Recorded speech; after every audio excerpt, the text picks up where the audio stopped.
საღამომშვიდობისა თქვენ უყურებთ პირდაპირ საუბარს ეკაბერიძესთან.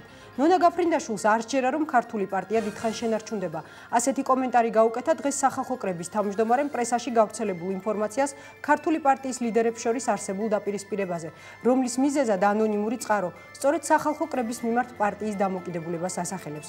პრესაში ასევე ვრცელდება ინფორმაცია ვიდეო კომპრომატებზე, რომლის სამიზნეც ასევე ქართული პარტიაა და რომლის ჩვენებასაც უახლოეს დღეებში თითქოს ერთ-ერთი ჯგუფი გეგმავს. პარტიის ლიდერები თავის მხრივ დაპირისპირების არსებობას უარყოფენ და ახალ სტრატეგიულ გეგმებზე საუბრობენ, რომელთა შორის ერთ-ერთი მიხეილ სააკაშვილის დანაშაულების შესახებ წიგნის გამოცემაა. ამ თემებზე დღეს პირდაპირ საუბარი კოკა გუნცაძესთან გვექნება. გადაცემის მეორე ნაწილში კი ჩვენი სტუმარი იქნება გოგა ჟვანია, დღეს ზურაბ ჟვანიას დაბადების დღეა.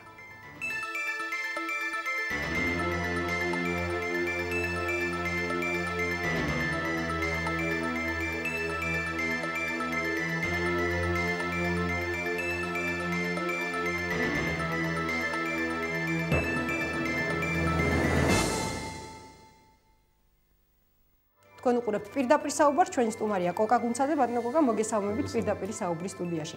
დღეს პრესაში გავრცელდა ინფორმაცია იმის შესახებ, რომ ქართულ პარტიაში არის გარკვეული დაპირისპირება. საქმე ეხება კერძოდ სახალხო კრების მიმართ პარტიის ლიდერების განსხვავებულ დამოკიდებულებას, კერძოდ ირაკლი ოქრუაშვილისა და ლევან გაჩეჩილაძის. ასევე პრესა წეს რომ იყო გარკვეული ფიზიკური შეხლა-შემოხლაც ლევან გაჩეჩილაძეს და ეროს სიკიწმარიშვილს შორის. რა კომენტარს გააკეთებთ ამაზე? არა, მე დღევანდელი პრესის ფურცლზე გამოქვეყნებულ სტატიაზე კომენტარს არ გავაკეთებ, არასერიოზული იქნება ჩემი მხრიდან და მე უბრალოდ სიამოვნებით ვისაუბრებ იმ გეგმებზე, იმ სტრატეგიაზე, რომლის დაობაზე ჩვენ ჩამოყალიბდით და მივიღეთ შესაბამისი. გეგმის შესახებ აუცილებლად ვისაუბრებთ, ბატონო კოკა, უბრალოდ მოდით კომენტარები გავაკეთოთ დღევანდელ გამოსვლებზე, იმიტომ რომ კარგით თუ თქვენ იგნორებას გავუკეთებთ პრესაში გამოქვეყნებულ ინფორმაციებს და არასარწმუნოდ გეჩვენებათ ნონა გაფრინდაშვილმა სახალხო კრების თავმჯდომარემ. ბოდოაზე არ შემიძლია კომენტარის გაკეთება. ნონა გაფრინდაშვილმა გააკეთა სწორედ ამ თემაზე დღეს გაზეთიდან გამომდინარე კომენტარი. და მან თქვა რომ მას არ სჯერა რომ დიდხან შენარჩუნდება თქვენი პარტია. რატომ არის ასეთი დამოკიდებულება თქვენი აზრით, რატომ ბადებს ეჭვებს სტაბილურობა პარტიის შიგნით? ძალიან საინტერესო შეკითხვა. კიდევ ერთხელ მინდა გამოვხატო ჩემი ძალიან ღრმა პატივისცემა, დავადასტურო ჩემი უღრმესი პატივისცემა ქალბატონი ნონას მიმართ, მისი უზარმაზარი ავტორიტეტის მიმართ. თუმცა სამწუხაროდ, როგორც ჩანს, მას არასწორი ინფორმაცია აქვს მიწოდებული, ის შეცდომაშია შეყვანილი. არანაირი განხეთქილება ვერ გეტყვით, არ ვიცი. ეს მე ინფორმირებული არა ვარ. როდესაც 3 თვის წინ ჩვენ გადავწყვიტეთ გადაგვიდო ყველანაირი პიროვნული უთანხმოება ჩვენ შორის თუ როდესმე ასეთი არსებულა. როდესაც სხვადასხვა ბიოგრაფიის, წარსულის ადამიანები შეიკრიბნენ ერთად და შეიკრიბნენ ორი მთავარი მიზნის გარშემო. პირველი, რაც შეიძლება სწრაფად და უმტკივნეულოდ ჩამოვაცილოთ სააკაშვილის ხელისუფლება მართვის სადავეებს და მეორე, რაც შეიძლება სწრაფად და უმტკივნეულოდ გამოვიყენოთ ქვეყანა კრიზისიდან და დავძლიოთ ეს აუტანელი სიღატაკე და დავძლიოთ ეს ზალადობა, რომელიც ქვეყანაში სუფევს. აი ამ როდესაც ჩვენ გადავწყვიტეთ, რომ დავისახეთ ეს ორი მიზანი და გადავწყვიტეთ გავერთიანებულიყავით, ჩვენი პოზიცია იყო ძალიან ურყევი და მტკიცე. ასე რომ ვერანაირი პუბლიკაცია, საგაზეთო თუ ნებისმიერი მცდარი ინფორმაცია, ვერანაირი პროპაგანდა ვერ შეაჩერებს ჩვენ სულას ამ მიზნისკენ. ჩვენ დღის წესრიგი ნათელია, ცხადია, გარკვეულია. ეს არის ამოცანები, რომელიც ჩვენ დავისახეთ, რომელიც ჩვენ დავსახეთ ყრილობაზე, სადაც დაფუძნდა ქართული პარტია და პირიქით, ყოველი დღე უფრო გვაახლოვებს ამ მიზანს, უფრო გვაკავშირებს ერთმანეთთან და კიდევ უფრო მტკიცეა ჩვენი ერთობა. თუმცა ბატონო კოკა, ვიდრე მიხვალთ მიზნებამდე, ანუ განხორციელების გზაზე შესაძლოა წარმოიშვას ბევრი საკითხი, რომელიც გამოიწვევს ასთა სხვადასხვაობას. ამ შემთხვევაში ნონა გაფრინდაშვილმა დაასახელა სრულიად კონკრეტული მიზეზი, კერძოდ სახალხო კრების მიმართ დამოკიდებულება. მან თქვა, რომ ლევან გაჩეჩილაძე თავის ორგანიზაციასთან ერთად ვიდრე ქართული პარტია ჩამოყალიბდებოდა, ედგა მათ თავიდანვე, პირველი დღეებიდანვე გვერდით სახალხო კრებას გულისხმობ. ხოლო მას შემდეგ, რაც უკვე ქართული პარტია ჩამოყალიბდა, გაჩეჩილაძის პოზიცია მისი აზრით ყოველ შემთხვევაში ის არსებობს შეიცვალა. ასევე ნონა გაფრინდაშვილმა განცხადა, რომ ირაკლი ოქრუაშვილი ძალიან ხშირად თავის თანაპარტიელებს თავისი გამონათქვამებით აყენებს უხერხულ მდგომარეობაში, კერძოდ, როდესაც სახალხო კრებას ის უწოდებდა მაგალითად საპნის ბურთს, რომელიც ძალიან ადვილად გასკდებოდა. ასევე, როდესაც მის ლიდერების შესახებ ამბობდა, რომ მათ ხალხი შეყავთ შეცდომაში. მე არაერთხელ მithქვამს და კიდე მინდა გავიმეორო, რომ კრებასთან მიმართებაში უნდა გამოვყოთ ორი მხარე. კრება როგორც საზოგადოებრივი პროცესი ეს არის სხვა და კრება როგორც ერთი პოლიტიკური ძალების ირგვლივ გაკეთებული რაღაც ორგანიზაცია ეს არის მეორე. ეს ორი განსხვავებული მიმართულებაა, ორი განსხვავებული მხარეა. თავის დროზე ლევან გაჩეჩილაძემ მხარი დაუჭირა კრებას როგორც საზოგადოებრივ პროცესს, რომელიც აბსოლუტურად სხვა მიმართულებით უნდა განვითარებული იყო და ჩანასახში ეს აბსოლუტურად სხვა ტიპის იდეა იყო. კრება როგორც ერთი პოლიტიკური ძალის ირგვლივ გაკეთებული ორგანიზაცია, ეს აბსოლუტურად სხვა არის და არ არის მარტო თავისთავად აღებული საკმარისი იმისთვის, რომ საბოლოოდ ბოლომდე მიიყვანოს დაწყებული პროცესი. მე მინდა თქვა, რომ მიზანი იმდენად მნიშვნელოვანია, იმდენად დიდია და იმდენად არ აქვს ჩვენ უფლება კიდევ ერთხელ ყალბი გასროლის, რომ ეს უნდა გავიცნობირო ძალიან კარგად, რომ მარტო აღებული, ცალკე აღებული ერთ-ერთი ოპოზიციური პოლიტიკური ძალა ამას ვერ შეძლებს. ანუ თქვენ მიგაჩნიათ, რომ გაჩეჩილის პოზიციის შეცვლა გამოიწვია თვითონ კრებაში ცვლილებამ, ანუ თუ ადრე კრება აღიქმებოდა როგორც საზოგადოებრივი მოძრაობა, ის გახდა რაღაც გაერთიანება ერთი პოლიტიკური პარტიის გარშემო, ამიტომ შეიცვალა პოზიცია? ეს არის ერთი თემა, მაგრამ ეს არის მთავარი თემა. მთავარი თემა არის შემდეგი, რომ საჭირო დროს და საჭირო ადგილას უნდა მოხდეს კონსოლიდაცია პოლიტიკური სპექტრის, კონსოლიდაცია საზოგადოების, რომ გადამწყვეტი იერიში იყოს წარმატებული და ჩვენ გამარჯვებამდე მივიყვანოთ დაწყებული საქმე. ჩვენ აღარ გვაქვს უფლება ფუჭი გასრულის. ჩვენ აღარ გვაქვს უფლება კიდევ ერთი ხალხის იმედგაცრუების და კიდევ ახალი გულგატეხილობის. 3 წელია ძალიან მძიმე ბრძოლა მიმდინარეობს ამ ხელისუფლების წინააღმდეგ, ამ ბუნების ხელისუფლებასთან გვაქვს ჩვენ საქმე და მით უმეტეს ბრძოლის იმიტაციის უფლება ჩვენ არ გვაქვს. ანუ რას გულისხმობთ? ამ შემთხვევაში სახალხო კრებას გულისხმობთ? არა, მე არ მინდა სახალხო კრებაში, იცით, ეს ვერ დავაკონკრეტ სახალხო კრებაში არის ძალიან ბევრი ადამიანი, რომელსაც ჩვენ ძალიან დიდ პატივს ვცემთ. ადამიანები გასაგებია, მაგრამ როგორც მოძრაობა ამ შემთხვევაში. ერთია სახალხო კრება როგორც პროცესი, თავის დროზე ეს ერთი და მეორეა სახალხო კრება როგორც ერთი პოლიტიკური პარტიის ირგვლივ გაკეთებული ორგანიზაცია. თუმცა მე კიდევ ერთხელ მინდა ვთქვა და ამით მინდა დავასრულო ამ თემაზე ლაპარაკი, მე მგონი აღარ არის სამდენი კონკრეტული. არა, უბრალოდ საინტერესო იყო თუ არა ჩვენი პოზიცია არის ცალსახა.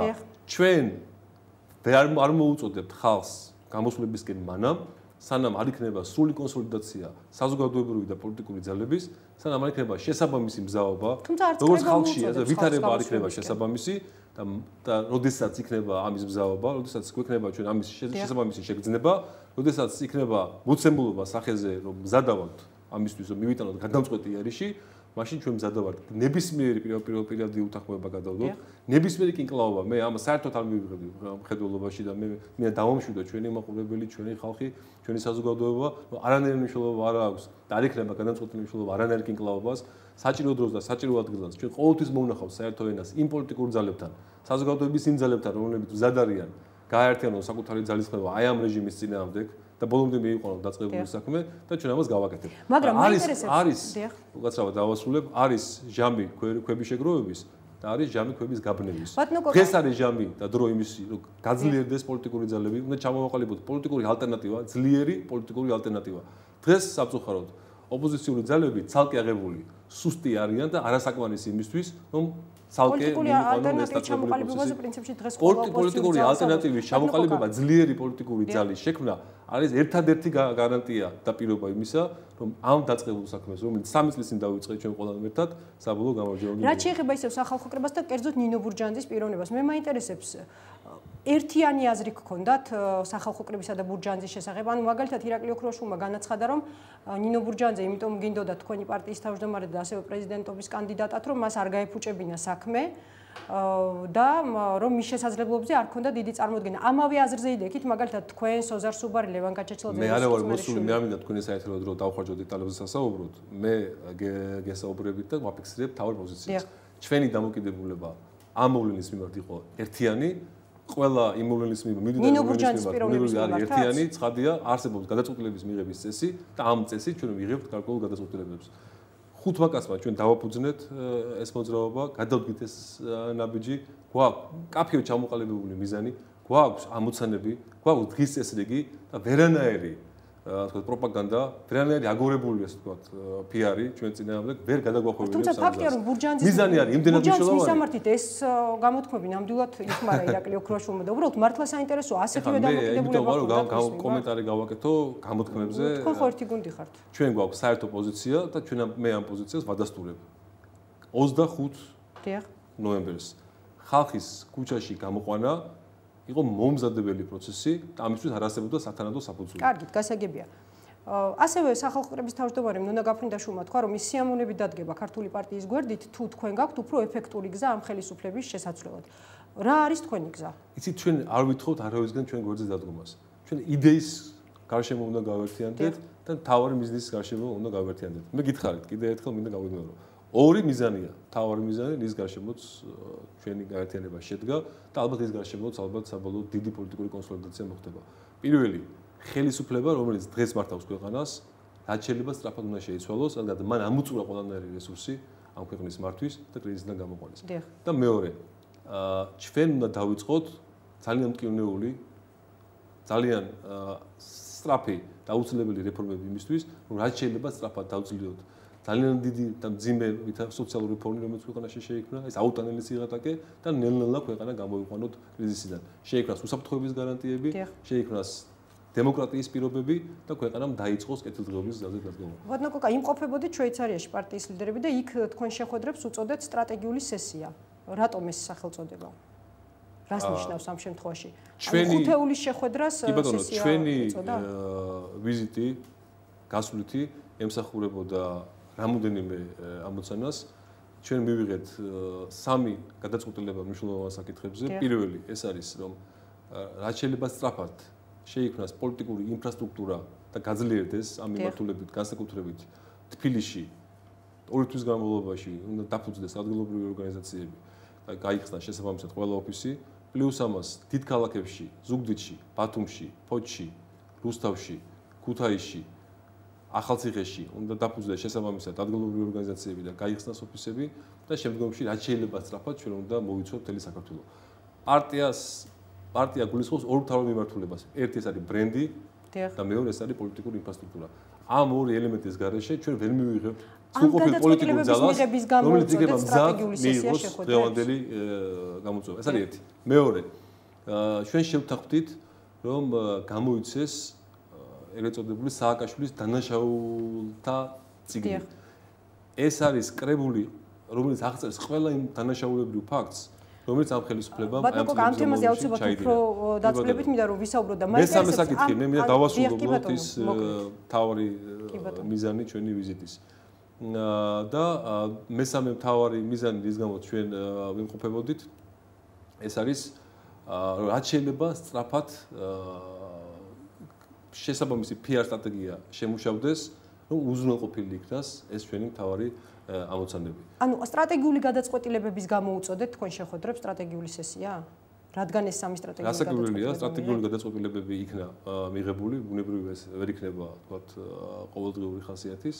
მიღებული იქნა სტრატეგიული გადაწყვეტილებები, მიღებული იქნა კიდევ ერთი გადაწყვეტილება, რომ ჩვენ შეიქმნას ფონდი, რომელიც მხარს დაუჭერს ანტიკრიზისული სამოქმედო გეგმის დროში დეტალურად გაწერილი ანტიკრიზისული სამოქმედო გეგმის შემუშავებას და ჩამოყალიბებას, რომ ძალა, რომელიც მოვა ხელისუფლებაში, შემდგომ აღარ ფიქრობდეს რა ნაბიჯები უნდა გადადგას.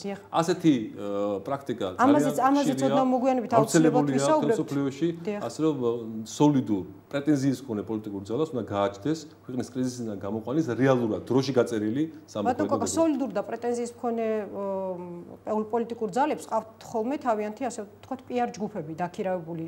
რამდენად ჩვენთვის არის ცნობილი ყოველ შემთხვევაში ასე ეწერა პრესაში, თქვენ გეხმარებათ უკრაინული PR ჯგუფი, რომელიც თავის დროზე იანუკოვიჩს ეხმარებოდა საპრეზიდენტო კამპანიაში, ასეა?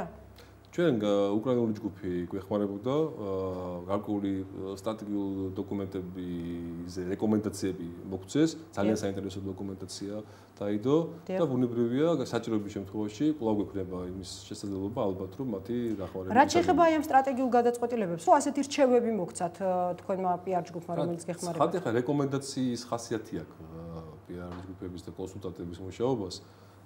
გადაწყვეტილებას ბუნებრივია ჩვენ ვიღებთ და პასუხისმგებლობას ჩვენ ვიღებთ ამას. ნაწილს ვითვალისწინებთ, რაღაცას არა, ну ახლა ეს არ არის ახლა ალბათ საინტერესო. წიგნის შესახებ რეკომენდაცია მათი იყო?